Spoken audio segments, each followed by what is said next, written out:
감사합니다.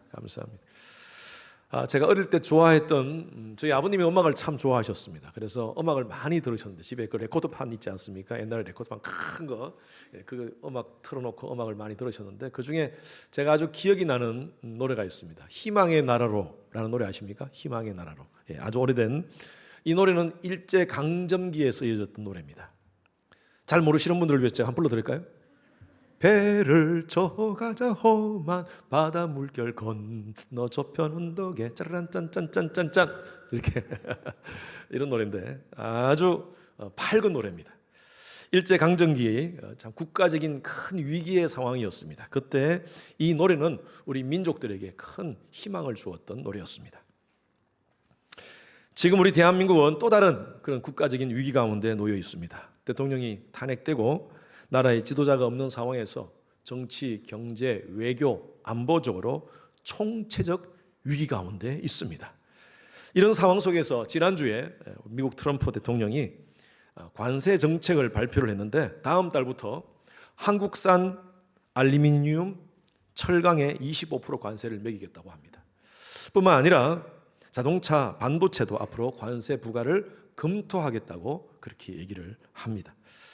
참 이런 상황 속에서 미국이 전 세계를 나라들을 상대로 해서 지금 전방위 관세 공격을 하고 있는데 우리하고 관계가 없는 게 아닙니다. 우리 미국에 사는 우리 이민자들도 이 관세를 매겨지면 수입하는 물건이 높아지게, 가격이 높아지게 되고 그러면 인플레이션 현상이 생기고 물가가 올라가는 겁니다. 그래서 참 여러 가지 많은 지금 우리도 이민자로서 이 땅 가운데 살면서도 여러 가지 참 불평과 어려움이 있는 것은 사실입니다. 근데 흔히 이런 얘기를 합니다. 위기는 기회라 합니다.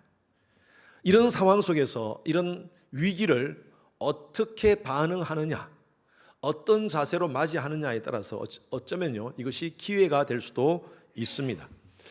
저는 우리 한국도 마찬가지입니다. 우리 한국이 많은 위기를 지금 겪고 있다고 하지만 우리 한국 역사를 보십시오. 얼마나 많은 위기들이 있었습니까? 전쟁도 있었고 일제 36년간의 강점기가 있었고 그런 속에서도 우리나라는요 아주 굳세게 그 위기를 이겨나왔습니다. 그리고 어떤 상황 속에서는 그것을 기회로 삼아가지고 나라가 발전하는 그런 발판으로 삼았던 것이었습니다.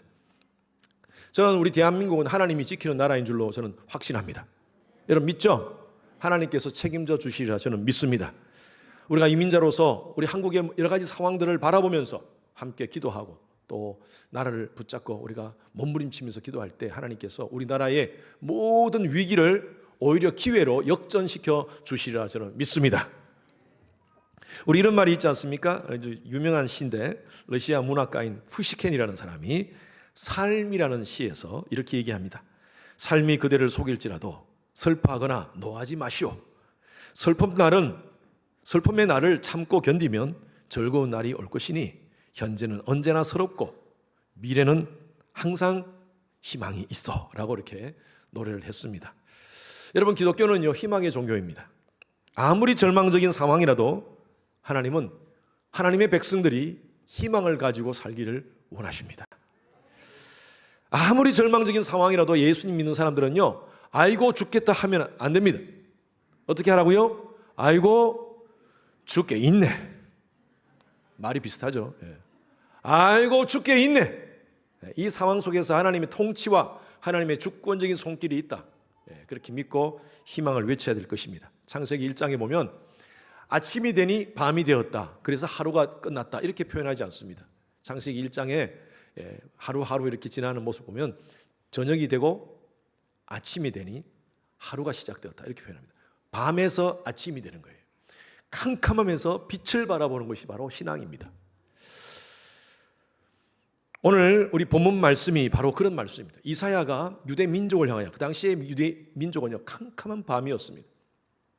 지난주에 말씀드린 대로 우시아 왕이 죽고요 52년 동안 이스라엘을 번영케 했던 그 우시아 왕이 갑자기 죽었어요. 하나님 말씀에 불순종해서 갑자기 문둥병에 걸려서 죽게 되었죠. 이제는 이스라엘 백성들이 52년 동안 그렇게 번영을 주었던 그 왕이 사라지니까 희망이 없어지는 거예요. 자, 문제는 그 주위에 있는 나라들이 이스라엘을 공격하기 시작합니다. 이제 두려움 가운데 있습니다. 이런 상황 속에서 어떡하나?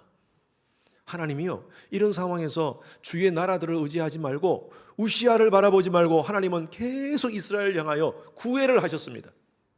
오 이스라엘, return to me. 이스라엘이 회개하고 하나님께로 돌아오기를 바라셨어요. 그런데 이런 위기의 상황 속에도 이스라엘은 하나님을 바라보지 않아요. 발만 동동 구르고 어떡하나 그러고만 있는 겁니다. 이사야가, 하나님이 이사야를 세워서 이사야가 하나님 마음을 표현합니다. 지난주에 말씀드렸던 대로 포도원이 포도원을 멋지게 가꾸고 울타리를 세워놓고 최상의 포도나무를 심고 기대하는 것은 뭡니까? 포도 열매예요. 포도 열매를 바랬는데 들포도를 맺었어요. 먹을 수 없는 독포도를 맺게 되었어요. 하나님이 실망했어요. 내가 이스라엘 내가 진멸하겠다, 저주하겠다라고 얘기를 하십니다. 그런 상황 속에서 제가 지난주에 말씀드렸죠. 부모 마음하고 똑같은 거예요. 자식이 잘못하면 너 손들어, 회초리 가져와, 혼내지만 부모가 진짜 자식을 미워서 그렇게 회초리를 드는 겁니까? 부모가 자식을 미워서 벌을 주는 겁니까? 아니잖아요. 그래서 이사야를 세웁니다. 이사야 가서 얘기 좀 해. 어떻게 좀 정신 차리도록 해. 그래서 그 말씀들이 이사야가 하나님의 마음을 표현한 것이 바로 이사야서 5장부터 11장까지입니다. 그러면서 하나님은 여전히 우리를 사랑하고 계신다. 12장이 어쩌면 결론적인 말씀이에요. 이런 상황 속에서 하나님은 이스라엘을 향한 그 마음을, 사랑하는 마음을 포기하지 않을 것이다. 언젠가는 이스라엘을 회복할 것이다. 이사야서 12장 1절 말씀 한번 보십시오. 같이 읽습니다. 말씀은 크게 같이 읽읍시다. 아까 찬양도 크게 하시더라고요. 너무 좋았습니다. 우리 산부 예배 때 드리는 찬양 얼마나 좋습니까? 여러분 크게 그렇게 했으면 좋겠고 말씀 읽는 것도 크게 읽어주십시오. 12장 1절 다 같이 시작.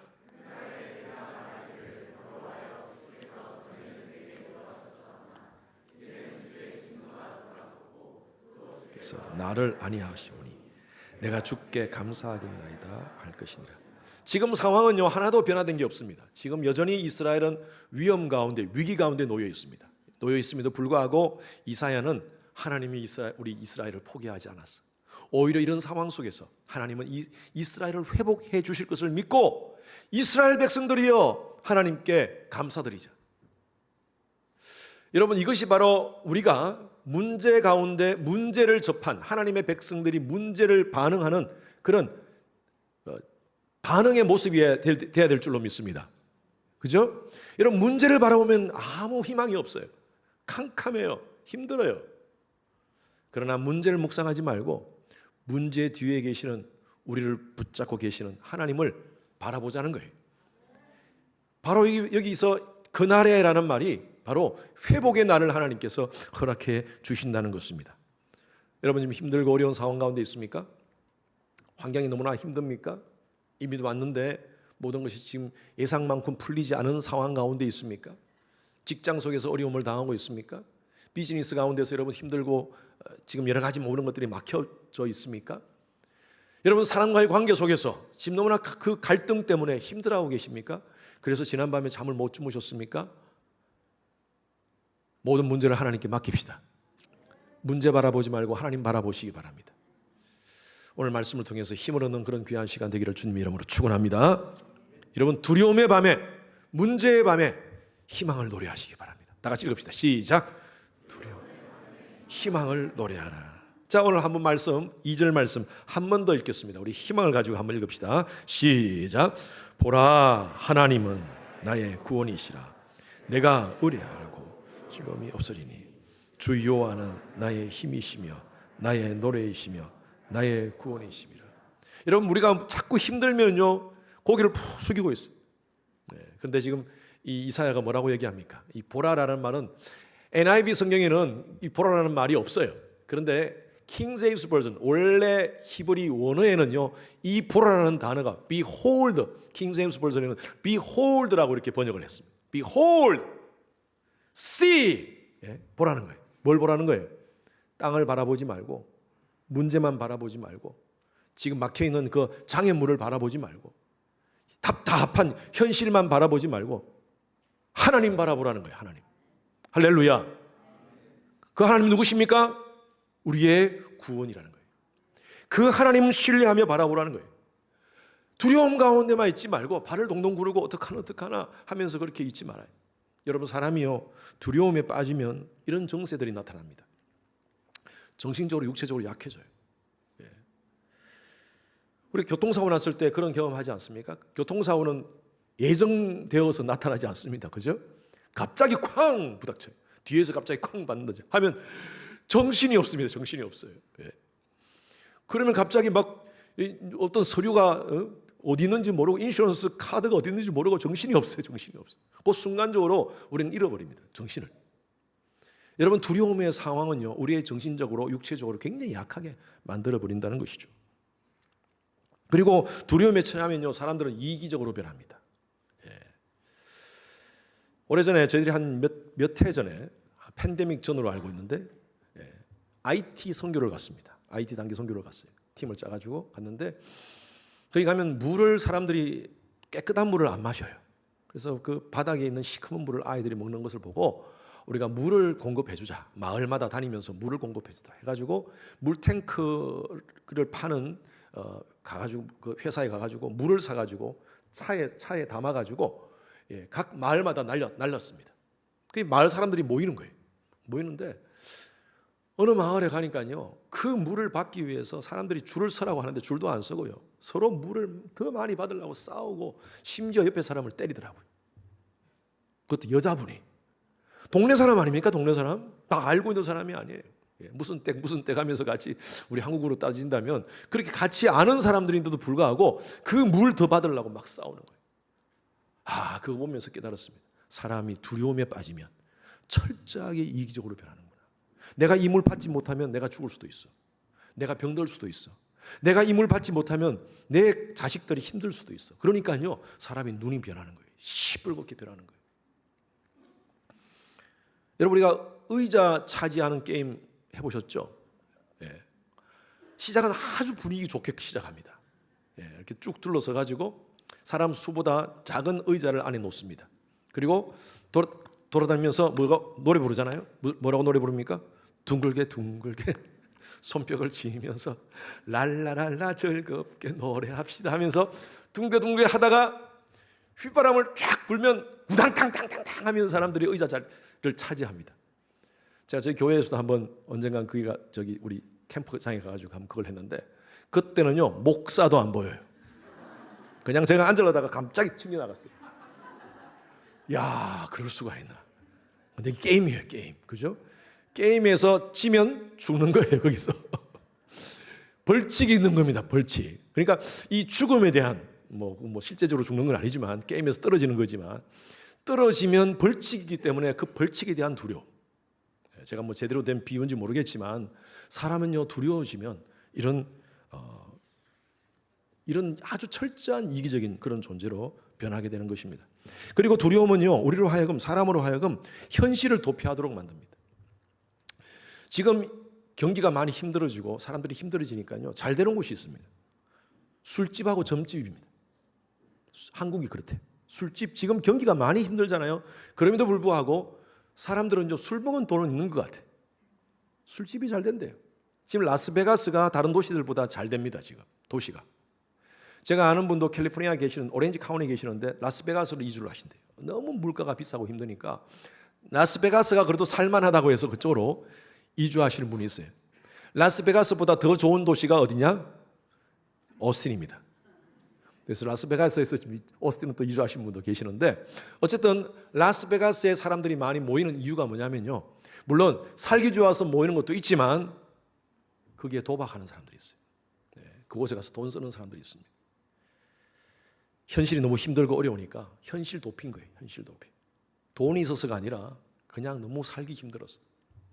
잊고 살고 싶었어. 카지노에 없는 세 가지가 있답니다. 제가 경험한 게 아니고 책에서 제가 봤어요. 창문이 없고 시계가 없고 거울이 없습니다. 창문이 없어요. 지금 낮인지 밤인지 몰라요. 계속 그냥 도박하도록 하는 거예요. 시계가 없어. 지금 몇 시간, 내가 지금 저기 앉아가지고 몇 시간을 보냈는지 그걸 알 수 없도록 하는 거예요. 자기 시계 아니면 볼 수 없는 거예요. 그리고 거울이 없어요. 내가 지금 망가지는 것을 못 보게 만드는 거예요. 여러분, 이 두려움이라는 것은요, 인생을 철저하게 파괴시킵니다. 심한 경우에는요, 우울증에 빠지도록, 정신적 그런 병에 빠지도록 만들어 버립니다. 자, 그러면 이런 두려움의 문제를 어떻게 극복하느냐? 여러분, 두려움은요, 인간이 가졌던 첫 번째, 인간의 역사의 가장 첫 번째 감정이 바로 두려움이었습니다. 아담이 죄를 짓고 숨어 있을 때 하나님이 아담아 아담아 내가 어디 있느냐 할 때, 그때 창세기 말씀에 보면 하나님이여 내가 두려워하여 숨었나이다. 처음으로 두려움이 인간에게 가졌던 감정이에요. 여러분, 이 감정을 어떻게 극복할 수 있을까? 심리적으로 정신적으로 치료받으면 도움은 되겠죠. 조금은 도움이 되겠죠. 그러나 근본적으로 도움이 되지 않습니다. 이 두려움의 극복은요, 어떻게 하느냐 하면요, 내가 확실하게 의지할 수 있는 뒷배가 있으면 돼. 그렇죠? 내가 확실하게 의지할 수 있는 뒷배가 있으면 두려움이 없어져요. 누구나 고난의 밤은 힘듭니다. 예수를 믿는 믿음의 사람도 고난이 오면 두려움은 다 있습니다. 목사도 여러분 어려운 문제 생기면요, 두렵습니다. 그런데 두려움 자체가 잘못된 것이 아니라 계속 두려움 가운데 거하는 것이 문제입니다. 하나님의 백성들은요, 제가 늘 말씀드리잖아요. 누가 책임져 주세요? 하나님이 책임져 주시리라 저는 믿습니다. 우리의 신뢰의 대상은 하나님이십니다. 우리가 확실한 의지할 수 있는 대상은 바로 하나님밖에 없습니다. 하나님이 그 문제 해결해 주시리라 믿습니다. 그래서 지금 이사야가 지금 이스라엘 백성들에게 얘기하는 거예요. 두렵다고, 힘들다고, 어렵다고, 주의 나라들이 우리를 공격한다고 다른 방법 취하지 말고 우리가 해야 될 것은 뭐냐? 하나님 신뢰하라는 거예요. 보라, 하나님은 우리의 구원이시라. 우리가 신뢰하고 하나님을 의지하면 두려움이 어떻게 돼요? 없어진다는 거예요. 할렐루야. 여러분, 우리가 신앙이 뭡니까? 신앙은 바로 그거예요. 하나님 의지하는 겁니다. 우주 만물을 창조하시고 모든 것에 능하신 하나님을 의지하는 거예요. 그렇다면 하나님 의지한다면 여러분, 하나님 우리 삶의 문제 끝난 거 아닙니까? 예? 진짜 신앙은요, 깊은 밤에 우리의 하나님을 바라보고 찬양하는 겁니다. 밤의 찬양은요, 갑자기 건강이 나빠졌을 때, 직장을 잃어버려서 앞이 막막할 때, 사업이 잘 안 되어서 가슴을 태울 때, 부부 문제로 인해서 가슴에 멍이 있을 때, 자식 문제로 눈물을 흘릴 때, 앞이 막막할 때, 그 밤에 부르는 노래가 진짜 찬양이에요. 그럼에도 불구하고 내 힘, 내 물질, 내 인간적인 배경 의지하지 않고 하나님 의지하겠습니다.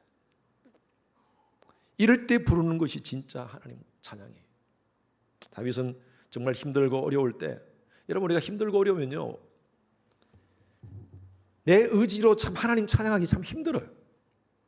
예? 너무 답답하고 힘든데, 시편 43편 5절에 보면 다윗이 정말 힘들고 어려울 때 어떻게 하는 줄 아세요?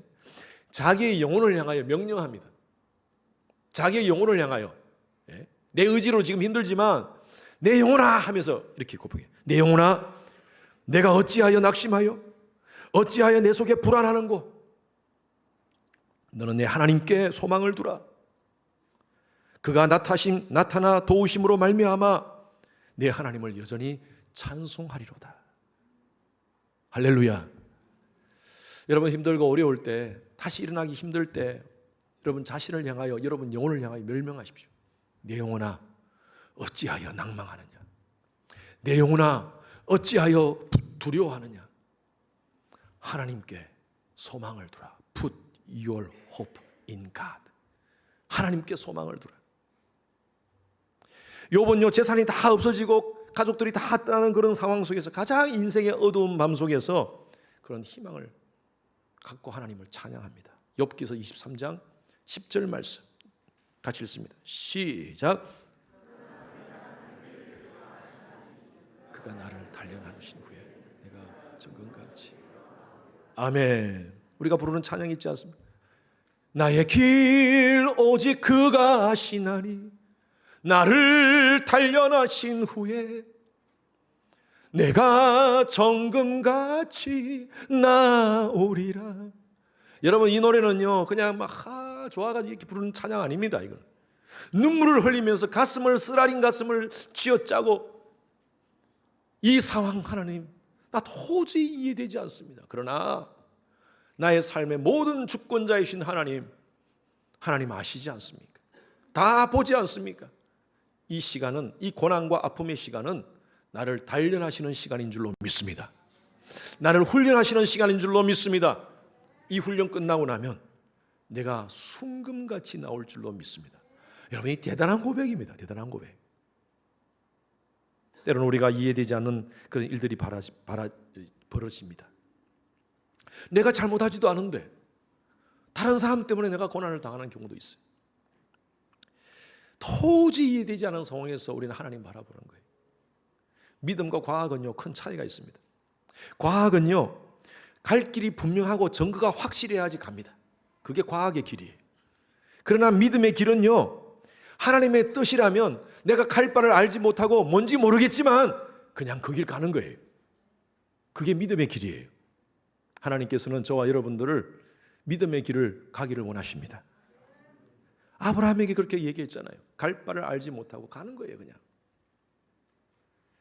여러분, 몸이 아플수록 기도하시기 바랍니다.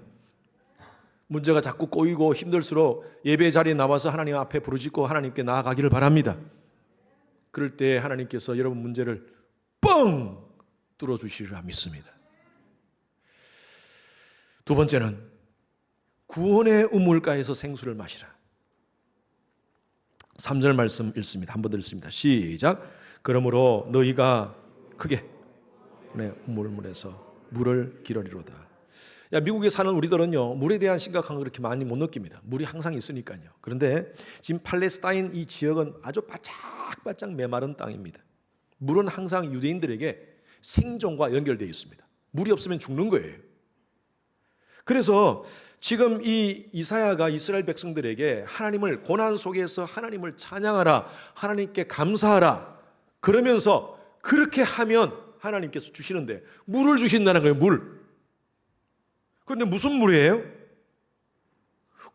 우물이 어떤 물이에요? 우물이에요? 구원의 우물이래요.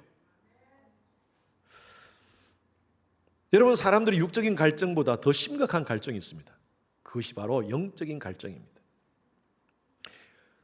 그냥 직접적으로 말씀드리면 영원한 생명에 대한 갈증이에요. 우리 무신론자들은 뭐 인간이 죽으면 끝나는 거지. 뭐가 그냥 뭐 그 다음 세계가 있다고 생각해 라고 생각하지만 여러분, 사람은 그렇지 않습니다. 인간은 심성 속에 영혼에 대한 마음이 항상 있습니다. 제가 그렇게 비유했지 않습니까? 우리 어릴 때부터 친구들하고 약속할 때 어떻게 약속했습니까? 우리 딱 약속하고 우리 영혼이 잊지 말자. 아니, 어린 아이의 무슨 영혼을 우리가 압니까? 근데 우리는 그렇게 영혼이라는 개념도 없이 우리 어릴 때 그렇게 약속을 했어요. 영혼이 잊지 말자. 하나님이요. 그래서 제가 커서 보니까 전도서 말씀에 그 말씀이 있는 거예요. 하나님이 인간의 마음속에 영혼을 사모하는 마음을 주셨어요. 여러분, 아무리 영혼이 없다 하고 죽으면 끝이다 하고 큰 소리 치는 무신론자들도 죽기 전에는 인생을 생각합니다. 내가 죽고 나서 어떡하지? 여러분, 인생의 가장 큰 두려움이 뭘까요? 죽음이에요. 여러분, 조폭이 왜 무섭습니까? 죽기 살기로 되더니까. 죽기 살기로 되더니까. 여러분, 두려워하는 사람, 죽음을 두려워하지 않는 사람을 만나면 여러분 굉장히 무서운 사람이에요. 근데 죽음 두려워하지 않는 사람이 누군 줄 아세요? 저와 여러분들입니다. 왜 그런 줄 아세요? 죽음을 알아요. 죽음이 두려운 이유는요, 한 번도 죽음을 가보지 못해서 그래요. 죽음 갔다 오신 분 혹시 있습니까? 죽고 나서 한번 오신 분 있어요? 없잖아요. 그러니까 미지의 세계니까 두려운 거예요. 우리가 어떤 길을 갈 때는 꼬불꼬불 해가지고 가는데 굉장히 먼 길로 느껴지는데 가서 올 때는요 빨리 이렇게 오는 듯한 느낌이 들어요. 저도 이 신방을 가면 요즘 성도님들 저기 조지타운에 사시는 분도 계시고 라고비스타 쪽에도 계시고 그래서 한 40분 50분 걸리는 데가 있습니다. 그럼 내비게이션을 켜가지고 갈 때는 굉장히 머네 꼬불꼬불해서 이렇게 가면서 이거 먼 길이네 하면서 갔는데 신방 끝나고 이제 대충 제가 아는 길이니까 내비게이션을 켜지 않고 그냥 오면 집에 도착하면 벌써 도착했네? 근데 그 시간은 똑같이 걸렸어요. 제 느낌이에요, 제 느낌. 왜? 아는 길을 왔기 때문에. 갈 때는 모르는 길을 가기 때문에. 두려움도 있고 걱정도 있고 시간이 길게 느껴지고. 죽음도 마찬가지입니다. 죽음에 대해서 우리가 안다면, 죽음 후의 삶을 안다면 우리는 두려움이 없어요. 성경은요, 많은 말씀들 가운데, 성경에 있는 많은 말씀들 가운데 죽음 이후의 삶에 대해서 말하고 있습니다. 죽음 이후에는요, 우리 모두가 부활합니다. 다시 살아납니다. 자, 요한복음 5장 28절 29절 말씀 다 같이 크게 읽습니다. 시작. 이를 놀랍게 여기지 말라. 무덤 속에 있는 자가 다 그 음성을 선한 일을 행한 자는 생명의 부활로, 악한 일을 행한 자는 심판의 부활로 나오리라. 모든 사람이 죽는 거예요. 하나님 말씀이 로마서 3장 26절 말씀, 23절 말씀에 보면 모든 사람이 죄를 범하였음에 하나님의 영광에 이르지 못하더니, 히브리서 9장 27절 말씀에 보면 한 번 죽는 것은 사람에게서 정하신 것이요 그 후에는 심판이 있으리니. 모든 사람은 죄인이고요, 죄를 가진 자들은 다 죽게 돼 있어요. 저와 여러분들은 죄인입니다. 죄를 지어서 죄인이 된 것이 아니라 죄인이기 때문에 당연히 죄를 짓게 되는 거예요. 그러면 저와 여러분들은 다 죽어요. 육신의 죽음뿐만 아니라 또 다른 죽음이 있어요. 그 후에는 심판이 있으리니. 하나님 심판대 앞에 다 선다는 거예요. 설라면 어떻게 돼요? 부활해야 되잖아요. 다 살아납니다. 어떻게 하든 살아납니다. 살아나는데 지금 이 요한복음 5장의 말씀이 정확하게 얘기하는 거예요. 선한 일을 행한 자는 뭐예요? 어떤 부활로? 생명의 부활로. 악한 일을 행한 자는 뭐예요? 심판의 부활로. 하나님 심판대 앞에 서게 된다는 것입니다. 그러면 선한 일과 악한 일을 어떻게 구분한 거예요? 어떤 사람이 선한 사람이고 어떤 사람이 악한 사람입니까? 아까 말씀드린 대로 인간은 모두가 죄인인데요. 내가 도덕적으로 열심히 착한 일을 하고 다른 사람 좀 많이 도와주면 내가 선한 사람이 되는 겁니까? 아니에요. 우리는요, 죄인입니다. 죄인. 선한 사람이 결코 선한 사람이 될 수가 없어요. 그렇다면 모두가 우리가 심판의 부활로 서게 되는데, 여기 보니까 심판의 부활로 하나님 앞에서 영원한 저주를 받게 되는 존재로 되는데 어떻게 할 것인가? 이 문제를 하나님이 해결해 주셨어요. 바로 십자가입니다. 이 구원의 운물이라는 것은 바로 십자가를 의미합니다. 십자가 앞에 누구든지 서게 되면 예수 그리스도의 보혈로 말미암아 하나님께서 구속 곧 죄사함을 주시겠다고 약속해 주신 줄로 믿습니다. 그래서 우리 기독교에서 중요하게 생각하는 게 예수의 보혈입니다. 주의 보혈 능력 있도다. 주의 피 믿으오. 왜 우리 주의 보혈이 그렇게 능력이 있습니까? 영원한 사망에서 영원한 생명으로 옮겨졌기 때문입니다. 나 보내신 이를 믿는 자는 영생을 얻었고, 이건 현재 분사로 써졌어요. 영생을 얻었고 심판에 이르지 아니하나니 사망에서 생명으로 옮겼느니라. 할렐루야. 여러분, 이 구원의 운물이라는 것은 바로 예수 그리스도 십자가를 의미합니다. 사람들은요, 이 예수 그리스도의 구원의 운물을 모르는 사람들은요, 영원한 갈증 가운데 놓여 있습니다. 이게 영적인 갈증입니다. 돈이 많아요? 많은 것을 누려요? 그렇다고 해서 사람이 갈증이 없습니까? 갈증이 있어요. 여러분, 재벌들이 왜 자살합니까? 왜 인기 많은 연예인들이 왜 자살합니까? 채워도 끊이지 않는 뭔가 공간이 있다는 거예요. 그 공간을 파스칼이라는 프랑스 수학자이자 철학자인 신학자고 파스칼이 이렇게 표현했습니다. 인간의 마음에는 어떤 피조물로도 채워지지 않는 오직 창조주 하나님에 의해서만 채워지고 그리스도에 의해서 계시된 빈 공간이 존재한다. God shaped vacuum. 모든 인간의 마음 속에 공간이 있대요. 공간. 이거는 우리 육체 이 바디, 물질의 이 바디가 아니라 인간의 마음 속에 이 공간이 있는데 인간은 이 공간을 채우려고 몸부림치는 거예요. 수많은 사람들이 자기 어떤 소유로, 물질로, 지식으로, 명예로, 육체적인 쾌락으로 이것을 채우려고 하고 있어요. 그런데 채워지지가 않아요. 잠언서에 보면 지렁이에게 두 마리의 딸이 있는데 그 딸이 김미. 이 지렁이는요, 인간의 욕망을 의미합니다. 근데 그 두 딸은 계속 욕망을 추구하는 거예요. 여러분, 인간의 욕망 속에는요, 그것까지 채워지면 그것으로 만족하면 되겠는데 김미. 옛날에 최고의 부자 록펠러라는 사람이 있었어요. 그 록펠러라는 사람을 어떤 기자가 만나가지고 인터뷰를 하는데, 회장님 지금 전 세계에서 최고 많은 부자인데 회장님은 얼만큼 돈을 더 벌어야지 그만하시겠습니까? 하니까 그 록펠러가 한 유명한 말이 있습니다. Just a little bit more. 조금 더 벌면 좋겠다. 그렇게 돈이 많더라도 더 벌고 싶은 것이 바로 인간의 욕망이에요. 여러분, 그럼 그것이 채워지면 끝날까요? 아니에요. 기미. 왜? 인간 속에 있는 이 베큐엄을 채우려고 하는데, 파스칼이 정확하게 표현했어요. 이 속에 있는 베큐엄은 물질로, 돈으로 못 채워. 권력과 명예로도 못 채워. 무엇으로 채울 수 있어요? 예수 그리스도로 채울 수 있는 거예요. 아멘?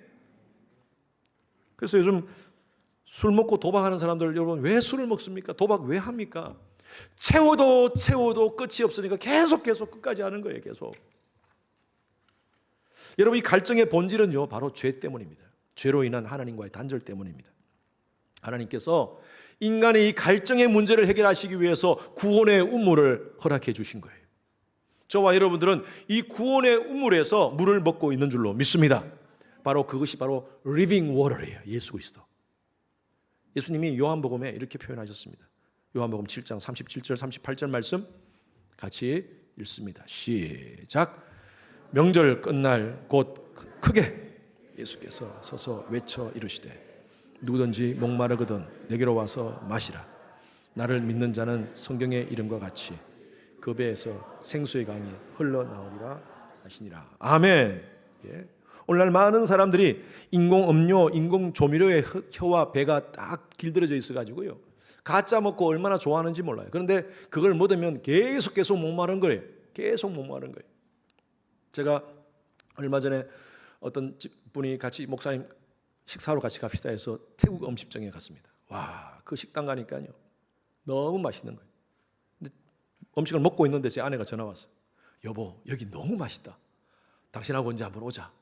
너무 맛있다 하면서 제가 전화를 끊고 맛있게 먹었습니다. 맛있게 먹고 사무실에 와서 앉아 있는데 계속 잠이 오는 거예요. 왜 이렇게 잠이 오지? 아니, 잠을 잘 잤거든요. 그 전날 밤에 잠을 잘 잤는데 왜 이렇게 잠이 오는지 막 정말 너무 잠이 오는 거예요. 집에 가서 그 얘기를 아내한테 하니까, 여보, 그거 다 MSG야. 다 가짜로 만든 거. 맛있게 음식을 만든 게 아니고 MSG로 그냥 경상도 말로 셀이 부어가지고 그렇게 만든 음식이야. 마실 수밖에 없지. 여러분, 우리는 속고 삽니다. 늘 속고 살아요. 그게 맛있는 줄 알고. 사탄이 주는 MSG, 영적 MSG에 우리의 탐욕의 배를 채우면서 너무 좋다고, 정욕의 배를 채우면서 너무 좋다고 속고 사는 거예요. 여러분, 예수를 제대로 알고 믿는 자들은 영원히 목마르지 않는 생수로 가득 차게 되는 줄로 믿습니다. 여러분, 그것이 바로 하나님의 사랑의 강가입니다. 사랑해요. 어떤 분이, 여자분이 남편이 예수를 안 믿어요. 그래서 혼자, 여보 같이 가자, 오늘도 교회 같이 가자 하는데 남편은, 야, 오늘 내가 게임 좀 봐야 돼 하면서 교회를 안 나오셨어. 그래서 혼자 와가지고 교회에 앉아 있는데 목사님이 설교를 하는데, 여러분 세상에서 가장 썰렁한 바다가 어떤 바다입니까? 제가 답을 얘기해 버렸는데, 여러분 세상에서 가장 차가운 바다가 어떤 바다인 줄 아십니까? 하니까 다들 모르잖아요. 썰렁해입니다. 네. 그러면 세상에서 가장 따뜻한 바다가 어떤 바다인 줄 아십니까? 사랑해입니다. 너무 좋은 말이잖아요. 썰렁해, 사랑해. 그래가지고 이걸 가지고 집에 갔습니다. 집에 가가지고 여보 목사님이 정말 재밌게 말씀하시는데, 그러니까 이분은 TV를 좀 보고 있는데, 여보 내가 얘기해 줄게. 세상에서 가장 차가운 바다가 무슨 바다인 줄 알아? 남편이 TV 본다고 정신없어요. 치워 비켜. 안 보여. 여보 썰렁해. 그러면 내가 두 번째, 세상에서 가장 따뜻한 바다가 어떤 바다인 줄 알아? 하니까 남편이 좀 비켜, 안 보여. 여보 좀 한번 얘기해봐. 열바다 그랬대.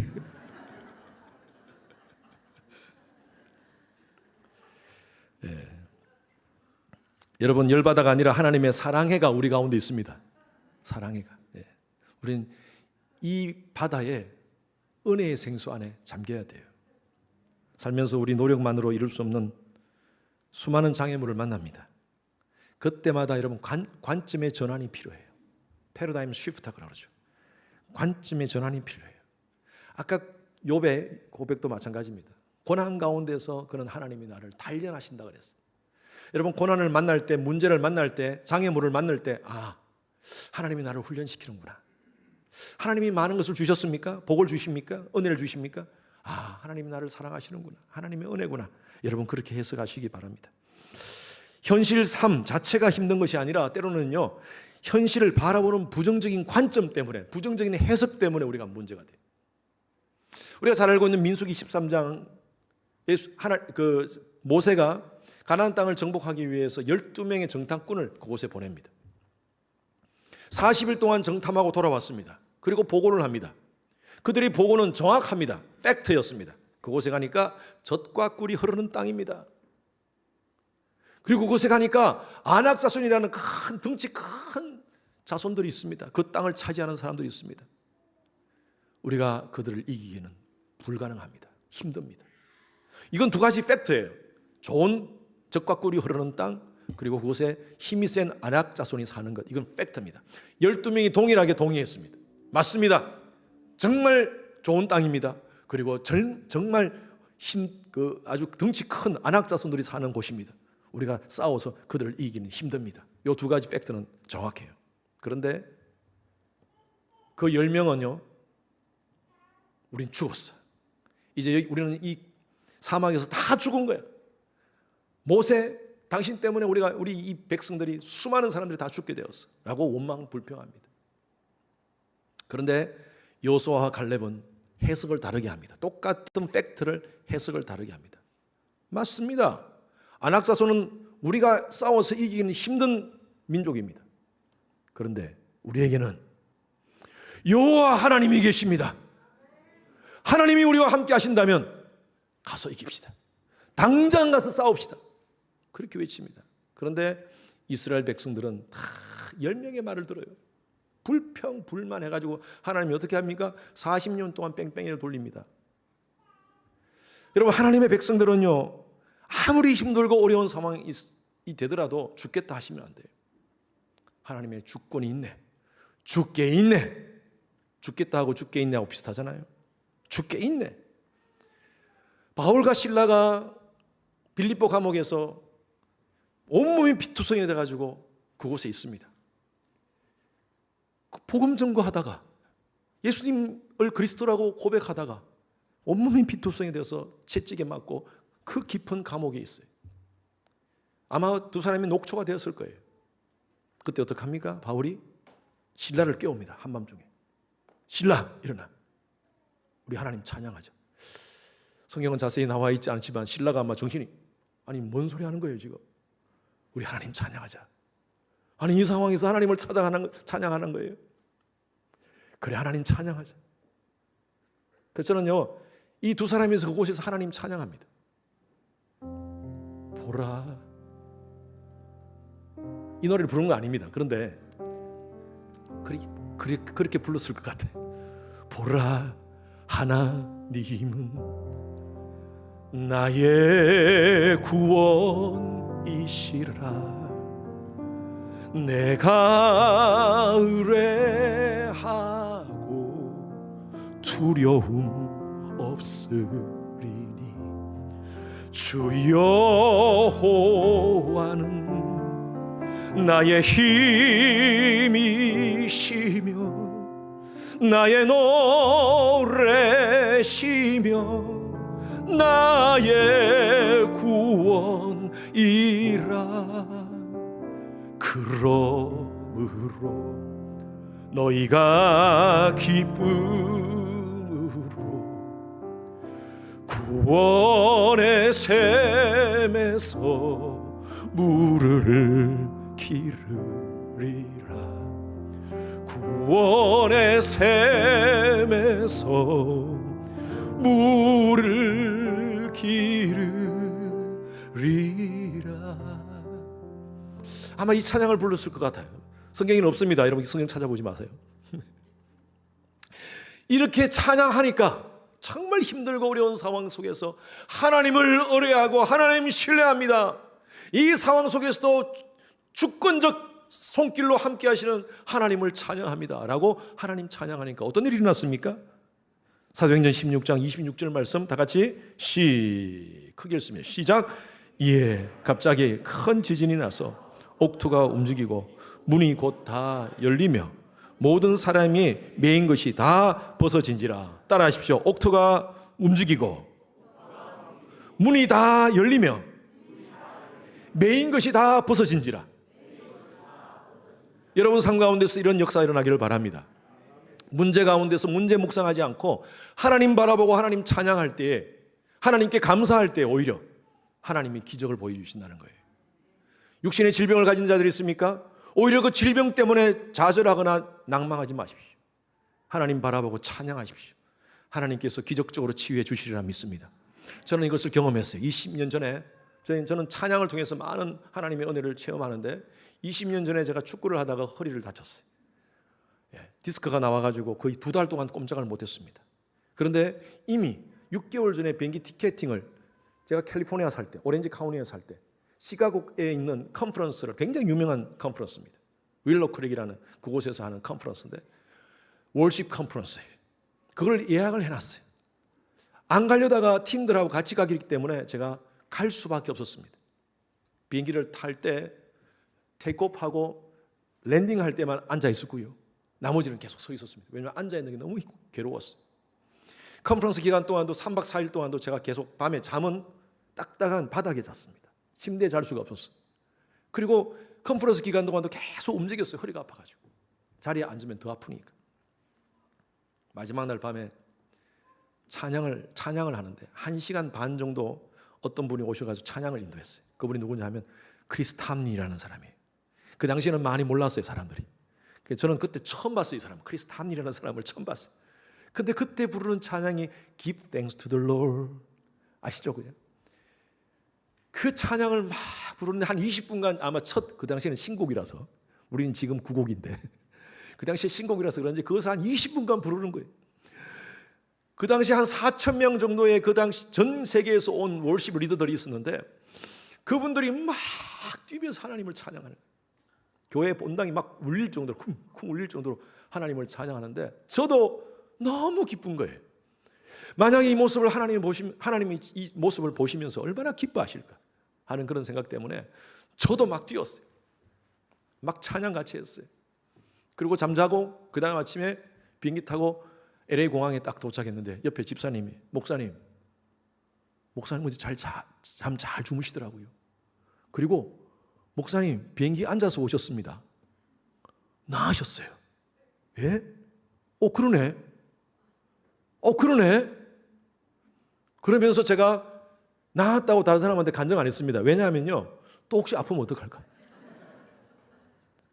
한 달 후에 제가 진짜 나은 걸 확실히 한 달 동안 아무 문제가 없는 거예요. 몸에 내가 움직이도 그렇고. 제가 그때 기적을 경험했어요. 야, 찬양의 능력이 있구나.